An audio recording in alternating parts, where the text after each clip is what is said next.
So guys,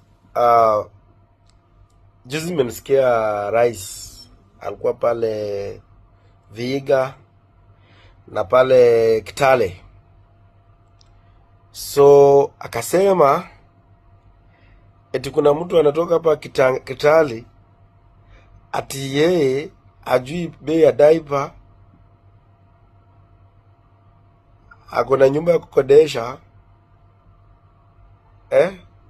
na anataka sijui nini, na sijui ana bibi ama nini. Lakini I've been so silent about this thing, but let me ask a question. Number one question nataka niulize, okay, najua makosa ambayo kuna kitu ambayo Eugene alifanya makosa ni ile yenye alisema okay kuita Kasongo, alafu na ile ngeli ya muongo na kaweka kaongo. You see, I think that is where the mistake. So, you know, it shows, but he didn't attack him on the family issue and all that. So my concern, I always speak to Eugene, party leader, my party leader wangu sisi katani my party leader. So mimi nataka niulize rais, unajua you should always talk on an informed point of view, sio tu yale ambayo umesikia. And in this world, ule mtu unaweza kuwa na marafiki, lakini ule watu ambao wako very close to you ni watoto wako na bibi yako.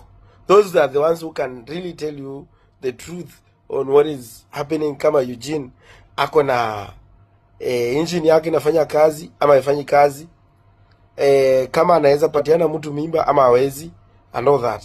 So mimi nimekubali nichukue nichukue bibi yako na msichana wako nipelekee Eugene, na mimi mwenyewe nikuwe pale, nitachukua video na nichukue oral, na nikishaleta nichukua video na oral, yani ikuwe oral na video. Sasa wewe mwenyewe utasikiza, so that now when you speak next time you will speak from the point of an informed point of position. Yani because utakuwa na video alafu utakuwa na oral in form of audio.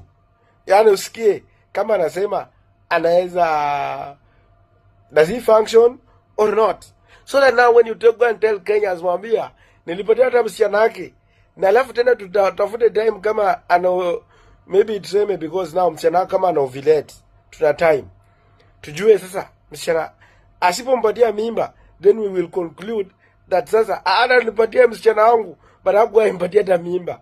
So that now when you tell Kenyans that Eugene ana nini, unajua kama nchi naifanyi watakuambia, kwa sababu nitakuwa na audio na nitakuwa pia na video. Jambo la pili, upande wa nyumba, sioni kama that is a big deal. Kwa hii maisha ni wewe mwenyewe unaweza amua venye unataka.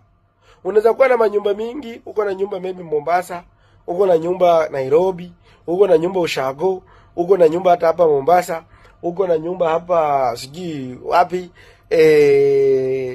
wewe mwenyewe uko na lakini pia usingizi haizi kukushika. Lakini kama hata unaona ndege, unaweza lala kama ndege, lakini bora usingizi penye inakushikia, hiyo ndio muhimu. Wengine wako na manyumba kubwa, lakini mpaka ameze Piriton, akule Piriton kwanza nifanye nini? Yalale.